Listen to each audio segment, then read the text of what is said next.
plans for your transplants. Yes. All right. You okay? There's a pointer there, and I think you're all set to go. Okay, sounds good. Make sure you work before I let go. Okay. I think it's good. All right, I'll be right back. Lecture of the day here. So I'm one of the transplant coordinators here at West Penn, and there's two of us here. So we take care of all of our transplant patients from the time of referral from transplant till we get them through transplant. So just a little information there, what we do. I've worked on the floor, in home care, and a variety of places. So this is, I'm not sure where everybody's from, but this touches upon your referring physicians, your home care, outpatient, inpatient. So wherever you're from, you might hear about transplant, or you're in oncology and one of your patients comes up and say, hey, they refer me for this thing called a bone marrow transplant. What is it? It's some information for you to pass along and for your own knowledge. If you're going for the OCN, there's a portion of this in there. If you're really interested in the bone marrow and stem cell transplant, there is going to be a new course offered. It's April 14th. It's all day on transplant. So I think we start at 7:30 in the morning, goes till 3:30 or 4. So if anyone's interested in it, let Anna know. So what I'm going to do is try to give you 8 hours of information in 1 hour and a little bit over an hour. So this is by no means everything about transplant. So stop me if you have any questions too, because you may have heard something different. Or just a clarification on something that I said. So I'm going to talk to you about the basics about peripheral blood and bone marrow transplant. So objectives here, you want to describe a stem cell and bone marrow transplant. What's the differences between auto, which are self, and allogeneic, which are donor transplants. Identify some of the short and long-term side effects, and then discuss some of the supportive care measures. So these are some of the questions that patients, family members come up with, and we've heard it all, and this is by no means everything about this. So you may hear this too wherever you're coming from, but they're going to ask, what's a transplant? Why do they need a transplant? I thought I was having a bone marrow transplant, and you're telling me I'm getting a stem cell transplant. What is that? Why can't I use my own cells? Why can't my friend down the street be my donor? If my brother or sister matched, how's someone in Australia matching me? Why can't I have my transplant care at my referring physician's office? And will this mean I'm normal once I go through a transplant and have to be off all medications? And do I have to get rid of my cat or dog? That's sometimes the first question they ask, because they say, if you tell me I'm getting rid of my cat or dog, I'm not going to do this transplant. So they don't have to get rid of their dog or cat as per at our center. Every center is a little bit different though, so you might get a patient coming back from, say, somewhere in Seattle or Houston or another transplant center, and they may have different regulations than we do. So we always tell the patients, ask your particular transplant center. Transplant can cure their disease, but sometimes that new normal that they're living is not the easiest life afterwards. If they have chronic graft versus host disease, recurrent infections, there's a lot of things that go along with this. And if their disease can be cured, but sometimes there can be a host of problems afterwards. So again, I'm just going to touch on everything. But what is a transplant? Two types. You're autologous, meaning you use your own stem cells or marrow. Allogeneic means we use donor stem cells or marrow. So that is broken down into related, which is usually a sibling. Syngeneic is an identical twin transplant. You don't see too many of those because there's not that many identical twins out there that need transplants. A MUD is a matched unrelated donor. And a cord blood unit, or UCB, is coming from umbilical cord from a baby that was born. So the stem cells in the bone marrow, they're found inside the bone of the skull, the breastbone, the hips, ribs, and spine, and they contain the stem cells that and hematopoietic tissue that produce the body's blood cells. Myeloids mainly in the bone marrow, the lymphoids more in the digestive respiratory tract, and that they go into lymphocytes, into T cells and B cells. And I know you've seen this slide a million times in one way or the other. So, but the stem cells are on the left side. They produce everything.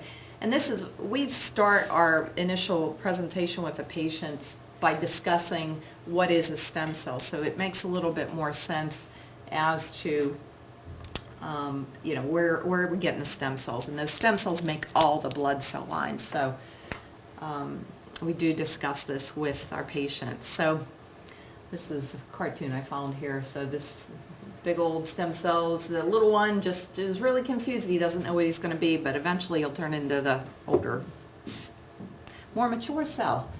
This is your bone marrow. Why do we do transplants? It's going to replace your immature defective stem cells, allows for high-dose chemotherapy.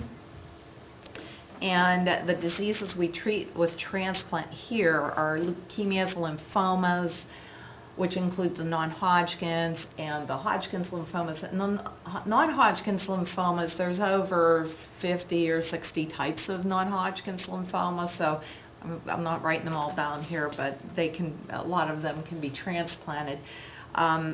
Transplant for aplastic anemia, myelodysplastic syndrome, myelofibrosis, multiple myeloma, some of the pediatric disorders, sickle cell, SCIDS, the severe combined immune deficiency syndrome, autoimmune disorders too, such as multiple sclerosis. That is, now they're doing transplants in studies on autoimmune diseases like MS. We are not here, but what is shown is it resets the clock on the autoimmune disease, such as the multiple sclerosis. So eventually we hope to do more of these transplants because it's helping people. The insurance companies, though, don't pay for that because it's experimental. So we have a bit of a battle to go with them. But an example about the multiple sclerosis patient, we have a patient, he's out at least 10, 15 years, I think. He was diagnosed with leukemia, but he also had a diagnosis of MS. So he needed to be transplanted for his leukemia. He had a brother that matched him. We transplanted him with his brother's cells, and he's been in remission for multiple sclerosis for years. He has not had a flare. He's not had his leukemia. So in his case, this transplant was really worth it, and it was the added benefit that the MS it's in remission. So there is definitely something with that, especially with a donor transplant. That gives you a different immune system. Autologous transplant, that means the patient's own stem cells. What we have to do is mobilize to move from one area to the other. So we're moving the stem cells from the bone marrow to the peripheral blood. We all have stem cells in our body, maybe about 1% of our population. We need to make patients to make more stem cells. So what we have to do is we either give them growth factors and or chemotherapy to make them make more stem cells. And I'll get into that in a minute, but the routine diseases we do here are the non-Hodgkin's lymphoma, your Hodgkin's disease, and multiple myeloma. Multiple myeloma is probably the biggest indicator here for a self-transplant or autologous. So this is a grid we give the patients, and I know it's really hard to read, and it's compressed in your book to about this big. So we give the patients a full size and go through this with them in detail. But what we're doing, again, we're mobilizing and we're moving those stem cells from the marrow to the blood. So we bring them in, and they could get chemotherapy, and I'm going to go by this one right now. They're getting chemotherapy at West Penn. They're in for 36 hours. We keep in overnight. Some centers do not. We use a really high dose of Cytoxin. It's 4 grams per meter squared. So it can cause hemorrhagic cystitis. We put a 3-way Foley catheter and irrigate their bladder for 24 hours after they're receiving the high-dose cytoxin or cyclophosphamide. They're also going to get a Neostar catheter in the chest, and what that is a bigger lumen, a thicker catheter, apheresis catheter, because we're going to use that to give them their chemotherapy, to collect their stem cells, to give them their transplant. So we can use it the entire transplant process. And then we discharge them. Say a patient came in today, gets the chemotherapy, catheter put in, Neostar catheter in their chest, then they go home. What we're going to do is have home care nurses come in, and they're going to draw their blood work starting at day 5 after they're discharged here, draw their daily blood work. And what we're doing is watching their white cells are normal and the chemotherapy was given, their counts are going to drop like with any chemotherapy. They're going to stay down 5 to 7 days. You're going to give Neulasta, and the home care nurses usually do this. However, we've had some problems with insurance companies and co-payments of the patients. Like my recent patient had a $5,000 deductible on their Neulasta, and really who has $5,000 sitting around there for injections. So we had them go to the referring physician's office and get the injection. It was covered and they didn't have that co-payment. So we prefer to do it at home because they're not in a physician's office being exposed to bacteria and viruses. But $5,000 is $5,000. They have to go to the office. So you may see people in the office for that. But they'll be given the Neulasta injection, and it's actually 12 milligrams of Neulasta. It's not the usual 6 milligram dose. So it's 12 milligrams. If Neulasta is not approved by the insurance company, which it sometimes isn't, they want Neupogen given. So we get Neupogen, and they're given that every day. It'll be 10 mics per kilogram, so it's a big dose of Neupogen also. If you have a larger recipient, you could go up to 1,200 micrograms of Neupogen a day. So we're not losing our mind when we write the scripts for 1,200 micrograms of Neupogen or 12 milligrams of Neulasta. It's part of the mobilization to get these stem cells out. But we're going to give that either Neupogen, Neulasta, and usually about 2 weeks after they've had that chemotherapy is when their counts will come back up. Their white cells are going to go up over 5,000. We'll bring them down here and do a CD34 check. The CD34 cells are the good cells we use for the transplant. If that number is high enough, we put them on the machine and collect the stem cells that day. And now how they do it, it's like a dialysis procedure. That catheter, or the Neostar catheter that's in their chest, we'll hook it up to the apheresis machine. Blood comes out, it goes in a machine just like a dialysis machine, and they pull out the CD34 count, or the CD34 cells that they need for the transplant. What they don't need goes back into the other line. It's about a 4 to 6 hour procedure per day. We do anywhere from 1 to 5 days. It depends. Some people make a lot of stem cells. You can get them done in 1 day. Sometimes people don't make a lot of stem cells, and they're in here for 5 days. The other thing we give them is a drug called Mosavil. If they're not making enough stem cells, we will add that on in our short stay unit, and that helps stimulate the stem cells to come out more. So those would not be given at referring physician's office, at least the Mosavil wouldn't. So we get enough cells, we put it in the freezer. The other way to do this, in certain multiple myeloma patients, you don't have to give the chemotherapy up front. That VP16 and Cytoxin, you don't have to give that up front. What you do is give Neulasta or Neupogen, and that is, in some cases, that will stimulate the patient enough to make the stem cells, and we collect them that way, and they didn't have to get the chemotherapy up front. However, sometimes we use the chemo up front because they need a little bit of a cleanup.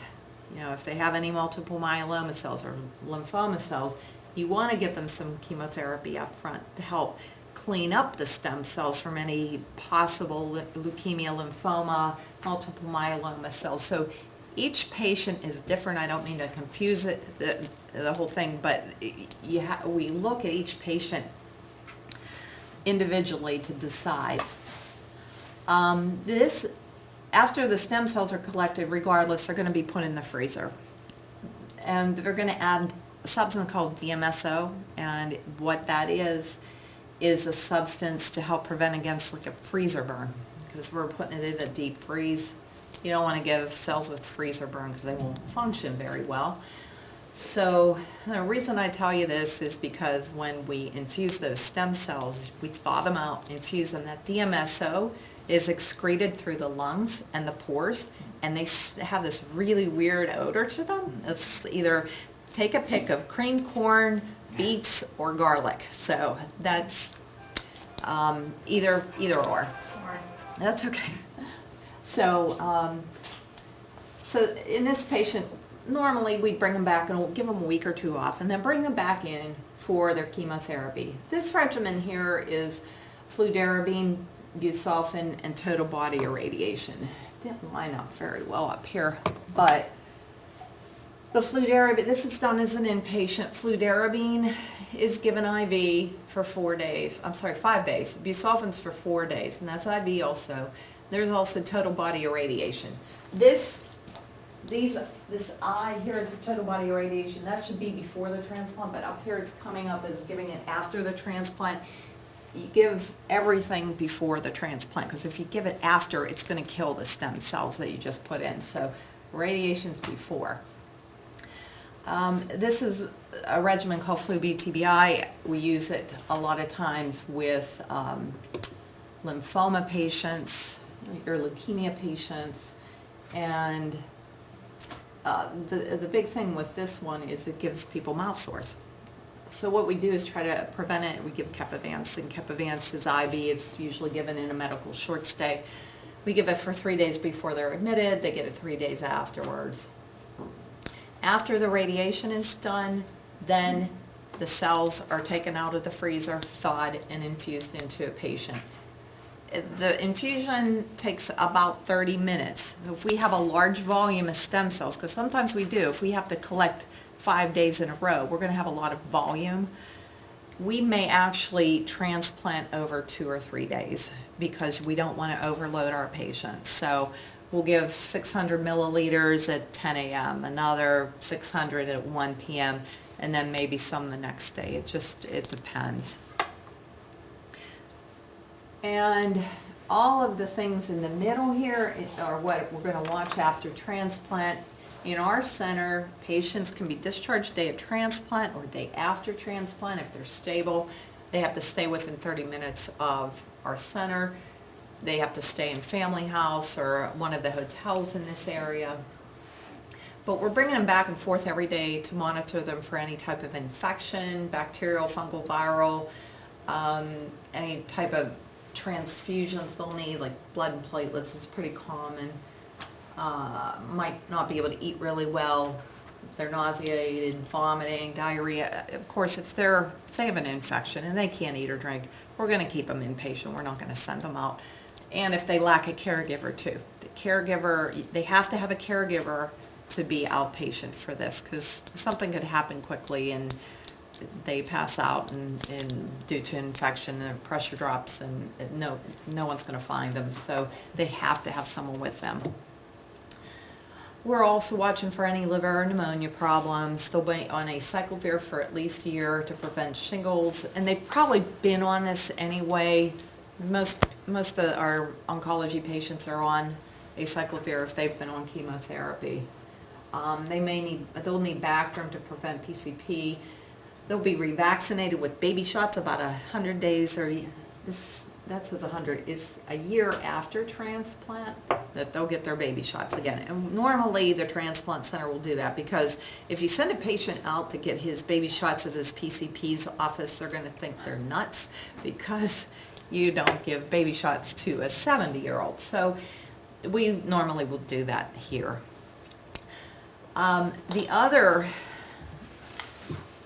thing that we do here is this is Flu-BTBI. We also, for the multiple myeloma patients that we do for autologous transplant, we will do melphalan. And that will be given over 2 days, and the transplant is the 3rd day. So that's the other main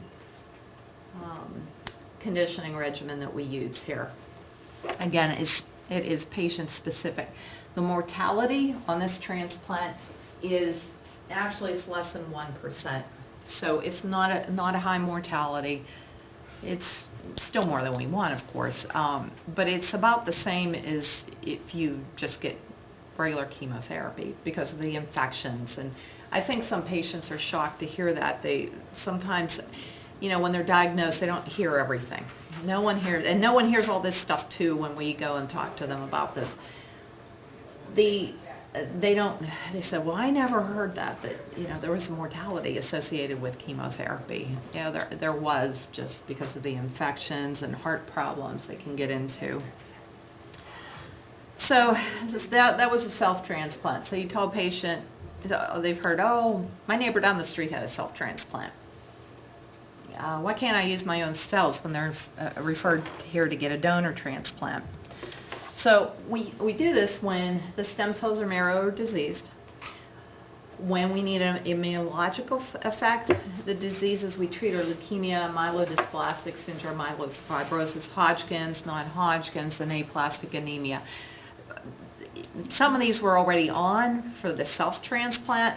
These are people that have relapsed or they have a really aggressive disease. We'll go and move them over to the donor transplant.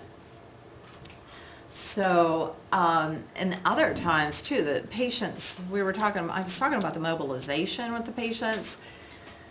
They sometimes don't mobilize. They've had a lot of chemotherapy. If they've had radiation to their hips or anywhere that produces marrow, sometimes they don't make stem cells. So then we have to decide, should we just treat them conventionally or should we do a donor transplant? Donor transplants are higher risk though. But what we have to do is, they'll say, oh, my friend down the street wants to donate to me. Well, the chances of that friend down the street matching are really slim. So what we normally do is we will look for an HLA identically matched donor, which is human leukocyte antigen. It's found on the short arm of chromosome 6, and one set of HLA typing is inherited from each parent. So all that HLA A, B, C, DR, B1, 3, 4, 5s, DQs, and DPs, there's 2 on each, 2 A's, 2 B's, 2 C's. We're trying to match all of those numbers on a patient and donor. So you have a patient that needs a transplant and they have siblings, so we're going to test the siblings. There's about a 25% chance of each sibling matching a patient in need of a transplant. So what we have to do when we're asking about their siblings is, first, do they share the same parents? Because we've had a couple patients come back, oh, I have 15 siblings. Okay, are they all sharing the same parents? No, only 1 or 2 of them are. So we're not going to type the half sibs. The chances of them matching are really slim. So the other thing we need to look at is what their age is. We have an older population here. So if you have a patient that's 70 years old here that needs a transplant, chances of him having a 40-year-old sibling is really low. So normally we like donors under the age of 60 years old. Then we have to look at physically, how's that donor? Does the donor have any physical problems themselves? Because there are we had a patient, had a full match. It was an identical twin. Think of, okay, that's perfect, match, everything. The recipient pushed her donor in the wheelchair into the intake. So this was not good. The donor ended up having, she had rheumatoid arthritis and had been on methotrexate for years. So she was not healthy. She could have passed on the rheumatoid arthritis. She had methotrexate. Who knows what her stem cells would have looked like. So we're very careful now to look at that before and make sure they are healthy. There are something like hypertension they can donate. There's certain things they can, but certain things they can't. So we need to look at those people individually. And it's heartbreaking when you have to tell yeah, you match, but you can't use you because you could injure yourself. It could injure your sister. So we look at that. So this is just a little illustration of, this is the small area we're actually looking to match. So we're really not matching that much, but it is a very important part So why can't your friend be the donor? So the chances, these are two parents here, so they all have different HLA type of the mom and the dad, so, but they each inherit one strand from the mom and the dad. So, you know, you have, fortunately in this little family here, you have the kids that match, but we've had people with 12 siblings and no one matches. And then we've had a family with 4 siblings, they all match each other. So you just never know until you get the typing. And it's usually the donor that matches is the one that is afraid of needles, lives the furthest away, can't get here for whatever reason. So it's usually, we should just go right to that one and say, hey, let's just test you and you'll probably match. So we do a lot of teaching with them. Usually they will say, okay, I will do whatever I need to do for my brother or sister. And we will help them along if they're afraid of needles. The miracles of Ativan and morphine are great when they donate and just kind of taking the edge off of things. But we do have some siblings that end up being a match and then they won't donate at the end. So that's really heartbreaking too. For the patient. It causes a lot of family issues. And we also had one family that they had, the brother matched, but they hadn't talked to each other in over 20 years. So, but he still wanted to help his sister, but didn't want any contact with his sister. For whatever reason, something in the past. So we just kept them separate and he still helped her. But which was great because some families that wouldn't happen, and you know she did fine. So okay, so this is a little cartoon.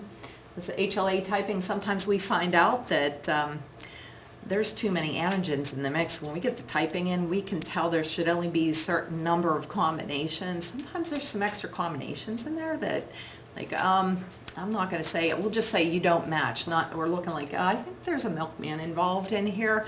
And we have found that. And we just, you know, the things you don't know about these families.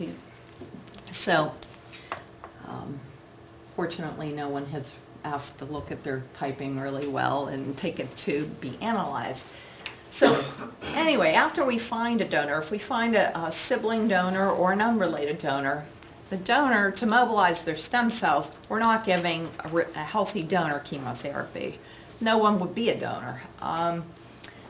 What we do is give those donors Neupogen shots. And again, that's 10 mics a kilogram. It could be as low as 600 milligrams, or micrograms, I'm sorry, up to 1,200 micrograms. So they get the Neupogen for 5 days. So they start, and they can give it to themselves, they can get it through a physician's office. It depends on the situation. Home care can give it too. And then they'll come in on the 5th day and they'll donate their stem cells. Pretty much like autologous, where you put them on the machine. It's the same machine. The difference here is we try not to put a central line in our donors if we don't have to, because, you know, that's another procedure they have to undergo. What we do is put a 16 gauge needle in each of their arms, and then the blood comes out, goes in the machine, they pick it out, pick the cells out, what they need, and what is not needed goes in the other arm. We have some donors that just don't have the access to support that large of a gauge and needle. So especially our female donors, especially the older female donors, a lot of times will have to put a central line in them, temporary. It will come out as soon as they're done donating. But of course there are risks associated with that, you know, pneumothorax infection and bleeding. But you pretty much have to get cells out some way because the recipient has had their chemotherapy and radiation. So we will get that on the donor. The donor, the biggest side effects with the donor, bone pain. Neupogen causes the bone pain. It can give them headaches. If the bone pain is severe enough, we can give them narcotics or lower the dose of Neupogen if need be. We don't have to do that too often, fortunately. And then when they're on the apheresis machine, they can get citrate toxicity. The calcium drops, they get the numbness and tingling in their fingers and toes and around their mouth. We tell our donors to let us know right away if they start getting that, because If they don't, it can progress to tetany, and that is awful when that happens to the whole body. So we will give them calcium IV to help prevent it. We'll have them chewing on Tums. Pretty much we can control that. So while the donor is donating stem cells, that is the same day of the transplant, we will have the patient is on the unit already getting the chemotherapy. And this is the same regimen as the other one I showed you, the Flu-Bute TBI. It's basically the same doses, a little bit different here though. It's a donor transplant, and that can cause graft versus host disease. And I'll get into that in a little bit, but basically graft versus host disease is those donors' T cells see the recipient is foreign, and it goes after their skin, their gut, and we need to suppress that to help prevent it, because it can be severe. So what we're doing up front to prevent that, we're going to put them on Prograf up there and CellCept, and then we also give them thymoglobulin here before their transplant to help prevent the graft versus host disease. So we will do that. Sometimes I get a spinal tap with methotrexate with this transplant and with the other transplant. It depends on the disease. It depends on the aggressiveness of the disease also. But once the radiation's done, the cells from the donor go in. Advantage of this, they don't smell like garlic, beets, or cream corn with this. It's fresh cells for the most part, unless there's some extenuating circumstance. The donor could only donate on this day. The patient was being deployed. That's an extreme example, and the patient wasn't ready to go through the transplants. Then in that case, we would have cryopreserved the cells from that donor, because then we would have lost the donor. But normally they come in fresh. Looks like a blood transfusion. There's usually not that large volume either, like with your autologous. I was talking about, 2 or 3 day infusion. This, excuse me. This is generally just a one-time. They'll get those cells. If they're unrelated donor, meaning they've come from a registry anywhere in the world, as soon as we get them in here, they fly in and we infuse them. Sometimes if we can hold them till the next day, because you have like 48 hours to infuse those stem cells. It's not like a solid organ or such as a lung or heart where you have to do the surgery right away. Those cells are good for about 48 hours, and then you can still infuse them. And it's not a surgery, even though some of it's amazing when we're getting these transplants approved. Some of the insurance companies be like, okay, who's the surgeon and when's the surgery date? Well, it's a blood infusion, basically, and the nurse is doing it. So, obviously we need to educate them a bit more. It's not a surgery, but it's the infusion. The recipient has a central lining with this transplant also, but it's a triple lumen catheter. It's not one of the apheresis catheters. You don't need as wide of a lumen for these cells to go in. So you put that in their chest, and then the cells will infuse through there. Again, this transplant patient would be discharged on day of transplant or day after, depending on the timing, depending on how they're doing, and they're followed in medical short stay every day. If they're ill, they get readmitted. We have to readmit here at least 50 to 60% of the time. So it's fairly frequent, but it's great to have the patients out. I think they do better mentally because they're not in the hospital all the time, and they're getting up, they're moving around more than when they're in their hospital room. And we do encourage, and that's one really important thing, is even they should get up and move as much as they can. Prevents the pneumonia, the blood clots, and everything. So anyway, we keep them outpatient if they can be, and then we're looking for the same things as we did with the self-transplant. A little bit different with this is we're looking for graft versus host disease, which is where the T cells of the donor go after the recipient. The acute, which is under 100 days, that you can get skin rashes, redness, liver, you can get jaundice, weight gain, gut, nausea, vomiting, diarrhea. So if patients come back with any of this, we need to really look at what's causing it, because there's a lot of different things can cause skin rash, including chemotherapy, radiation, some type of infection, or graft versus host disease. And the treatment for each of those are going to be a lot different. So we need to go biopsy it and see what exactly it is and then treat it.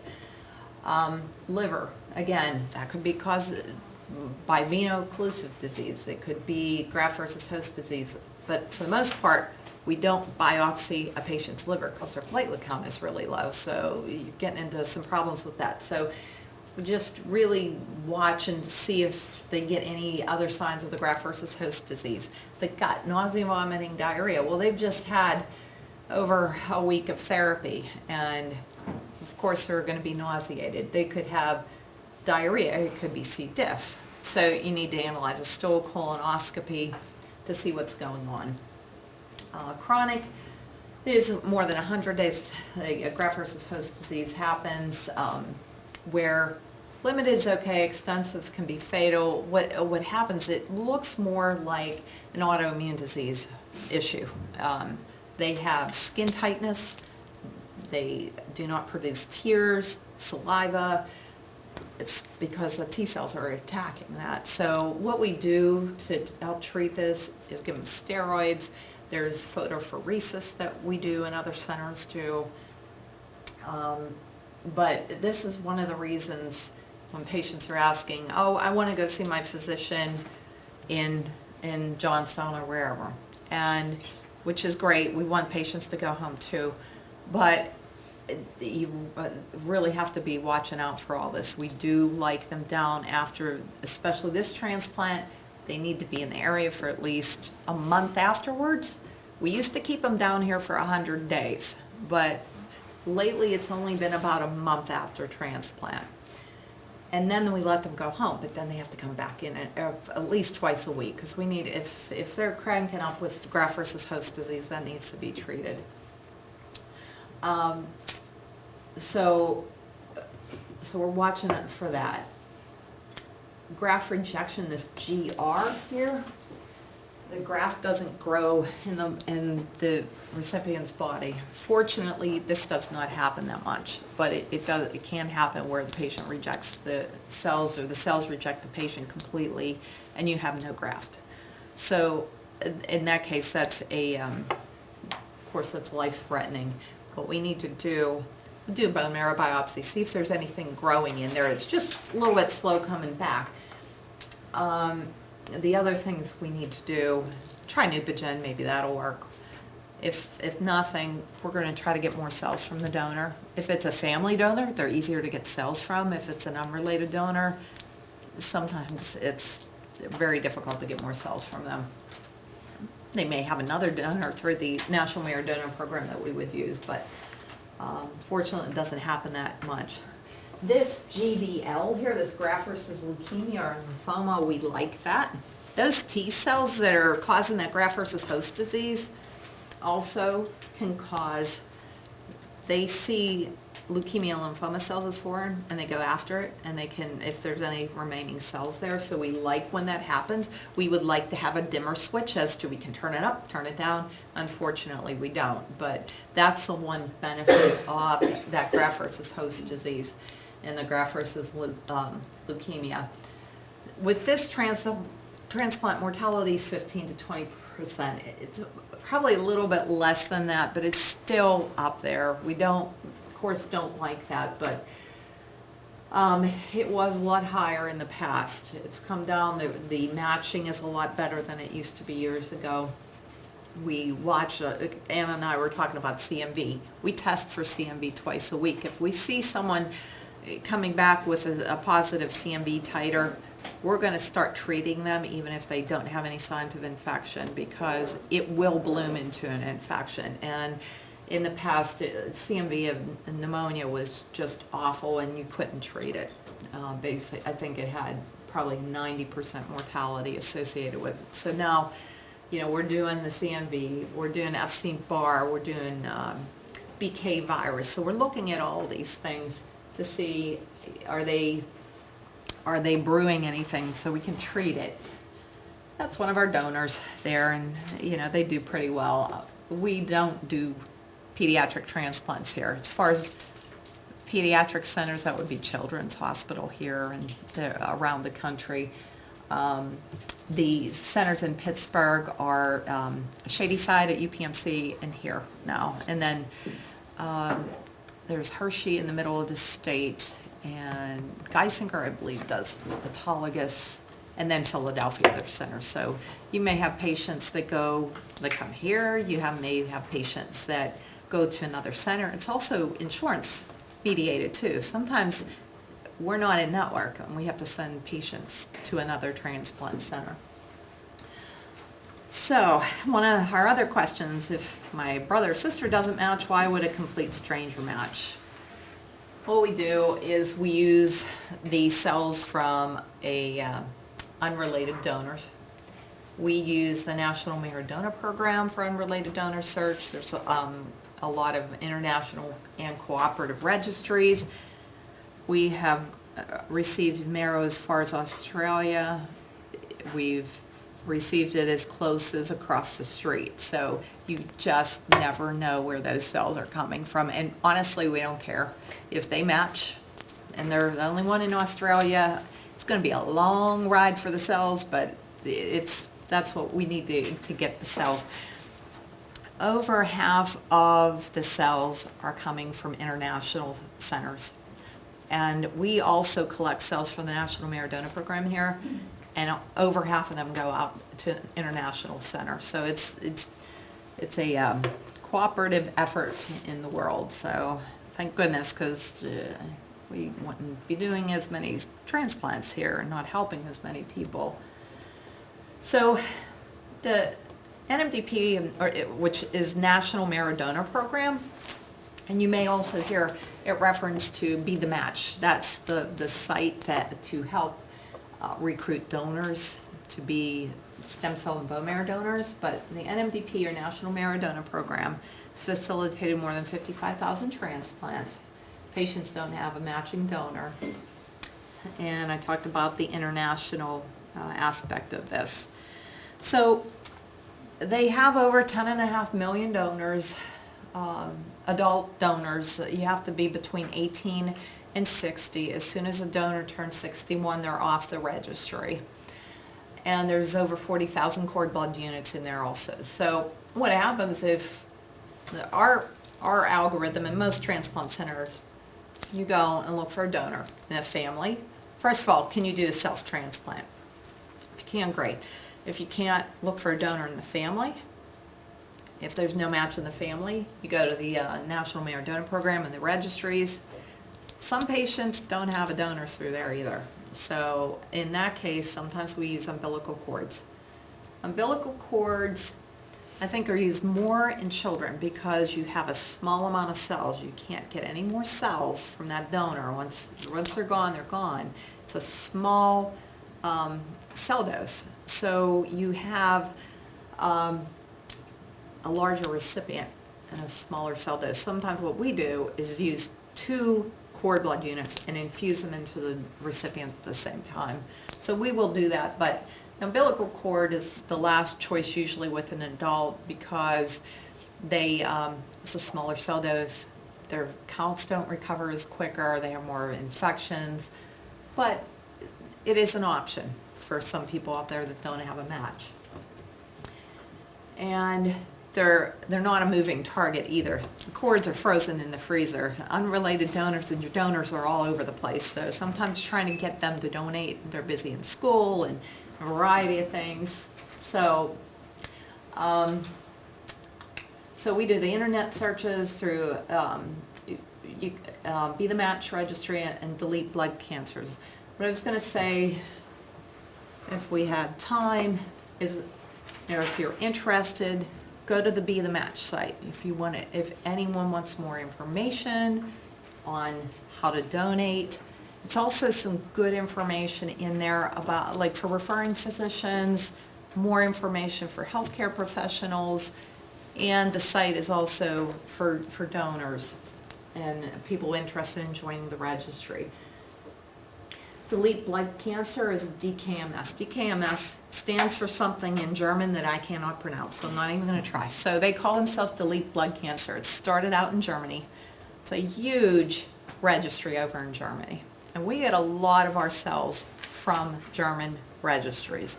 And we send them over there too. There's a big population that came over here, eons ago, and those typing, they're more common, people in Germany and this area of the country.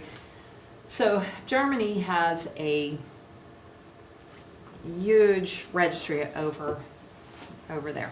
What they did is they are now in America, so they call it DKMS America. So they heavily recruit donors over here, especially young college kids, because those are your prime donors, the younger donors. So they're located in New York City, but they have recruited all over the place. So that's another good resource if you wanted to look up more information about how to donate and some more just about the transplants in general. This chart just shows how much everything has grown since 1988, and cord blood units were entered. This is a really old slide, but I can't figure out how to put someone else's name in here. But it says, no, I'm sorry, we can't give you Tom Selleck's bone marrow. That's really, really old. That's probably from when I graduated nursing school. So anyway, people will joke around, oh, I want this person there. I want, say, Brad Pitt's marrow, and even he's getting older now too. But so the thing we joke around with patients, of course, the whole meeting here, that we meet with these patients about this transplant process. This is a 5 or 6 hour meeting, the initial meeting. Then they get pre-tested. That's another 5 or 6 hours. So they're very involved with this. So sometimes if you have a patient that you get to know after sitting with them for quite a while, you can start joking around with them and just get a feel for the patient. And say their donor's a female and they're male, well, you're going to have PMS later on and this and that.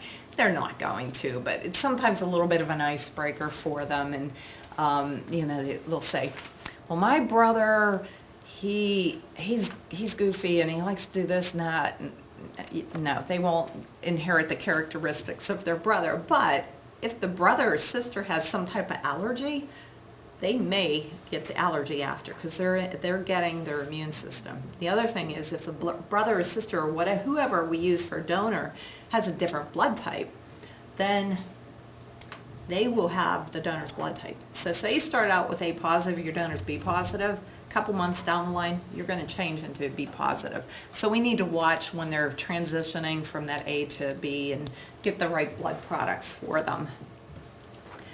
So the likelihood of finding a match depends on how common the recipient's typing is. Some of our patients put their typing in there, the siblings don't match. Put their typing in there, there's 5,000 potential donors in there. Other patient will put in 0 donors. So it's just how common their typing is. Minority population generally has a more difficult time finding a donor because there's not as many minority population in the registry. Their antigens are less common. It doesn't mean we can't find a donor for them. It's probably going to be a little bit more difficult. So cord bloods are being utilized if we can't find any donor. So minority transplants are definitely growing. They are heavily trying to recruit these donors to get them in there, along with younger donors. The target for donors is that younger college kid under the age, we like 18 to 30. Male donors are preferred. Female donors that have had children, there's studies out there that state that they may have more antibodies causing more graft versus host disease. So we look for male donors a little bit more. But if it's a young female donor, hasn't had children, usually it's not as big of an issue. In fact, the National Marrow Donor Program, to get on the registry, it's a buccal swab. It's really easy. A Q-tip, swab the cheeks, and a couple consents. Between 18 and 44, it's free, because that's their target, is younger donors. Doesn't mean a 45-year-old can't get in the registry. They can, but there's a I believe $100 they're requesting for donation to be typed, which is actually a bargain, because some of this typing is $1,200, $1,300, $1,400, $1,500 per person. So $100 isn't that much, but that's the way they're trying to recruit younger donors in there. So once donors are recruited, we can either do stem cell or bone marrow harvesting. This depends on the transplant center. We prefer stem cells on this end. Our patients recover quicker from it. So we do stem cell, but sometimes the donor, for whatever reason, doesn't want to take the Neupogen. It's experimental, it scares them, they don't want to take any drugs. And they will only do a bone marrow. We will take a bone marrow here. Most transplant centers will. So what they'll do is if it's a stem cell, we talked about that before, donor gets Neupogen, even if it's unrelated donor, 5 days, put on the machine. And then the cells are sent here with a courier. Either we go get them or someone from the National Marrow Donor Program gets them. There's a whole volunteer bank of couriers out there that will fly with these cells. And it's actually really interesting meeting with these couriers because a lot of them have had family members that have been transplanted. They've worked in the transplant field and retired. I had one person that had a transplant 5 years ago from an unrelated donor, and he wanted to give back, so they volunteer to fly all over the place. So it's it works. And then we get the cells here. If they're coming internationally, they may come in at midnight.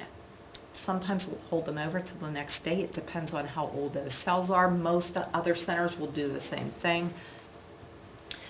Bone marrow is occasionally used, and we're a stem cell and marrow collection for the National Marrow Donor Program here.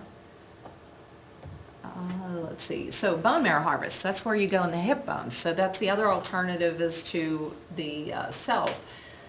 Obtain them, they're going to go under general anesthesia. They get the marrow from the hip bones, their iliac crest. Fatigue 2 to 18 days. They feel like they've been, I'm told, been kicked by a horse, fell down the stairs, fell on ice. Again, pick which one. It's uncomfortable though.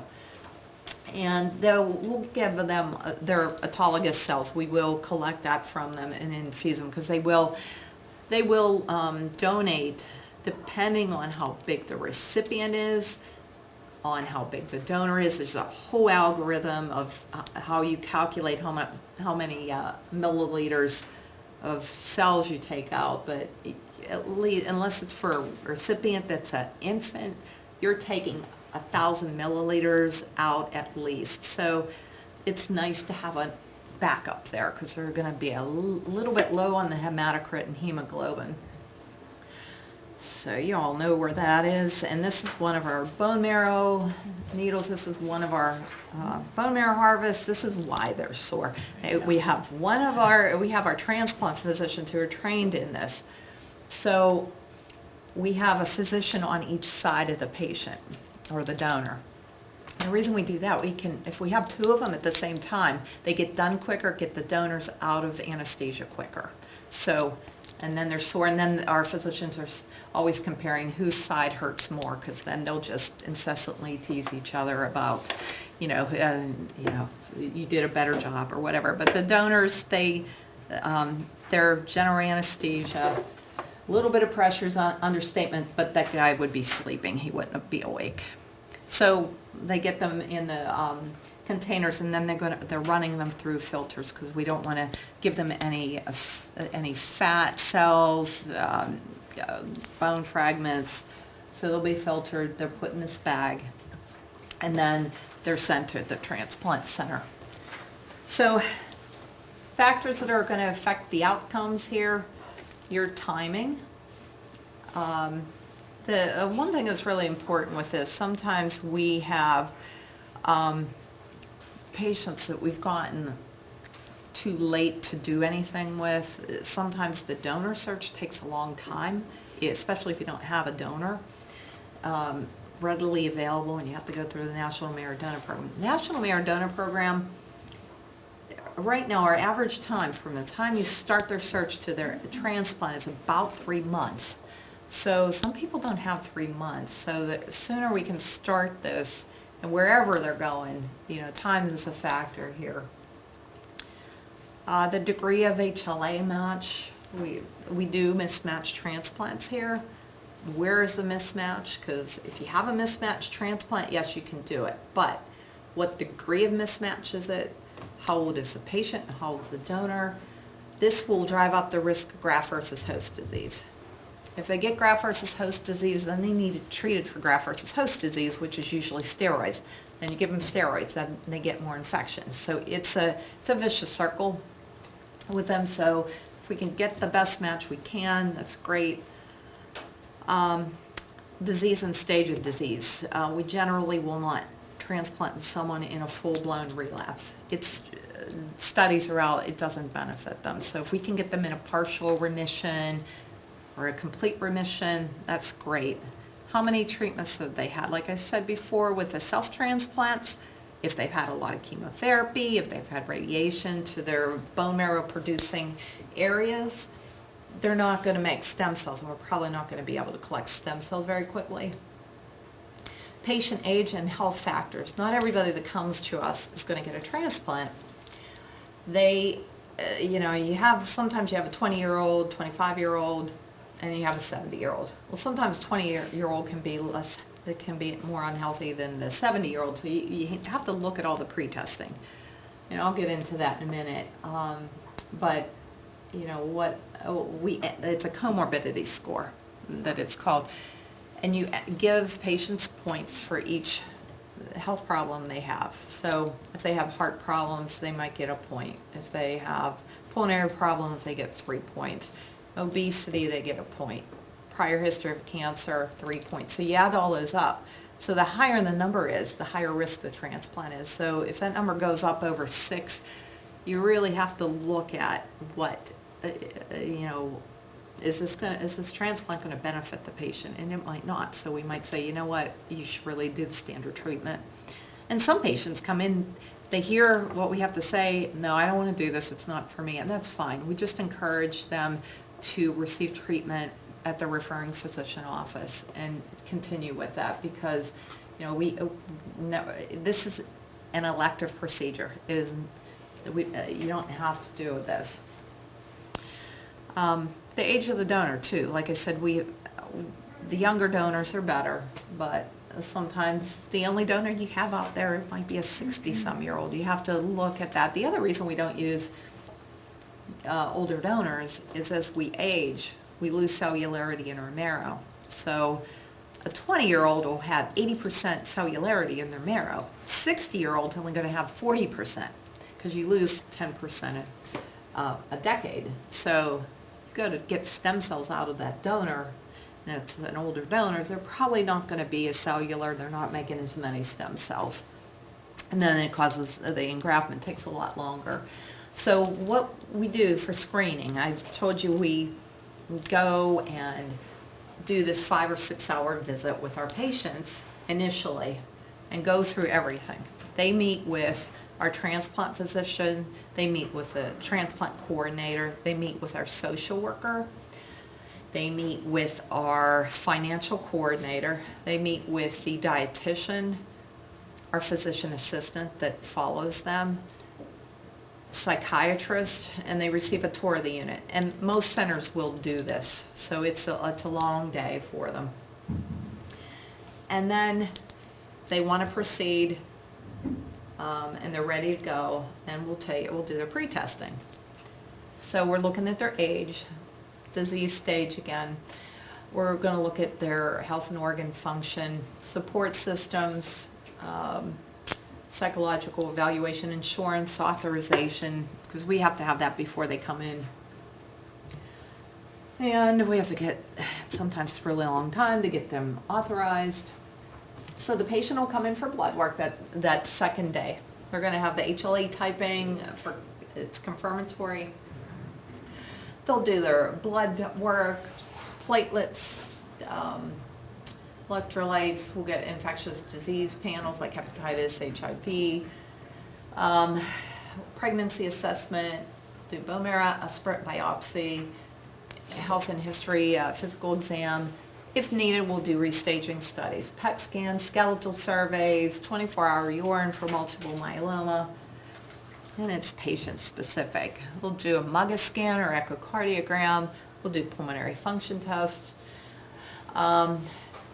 And dental clearance. Dental clearance is really important. Really, it's important with any chemotherapy because some of our patients have never been to the dentist, and then we're dropping their counts down, and if they have an abscess or cavity, it can cause a major infection when their immune system's compromised.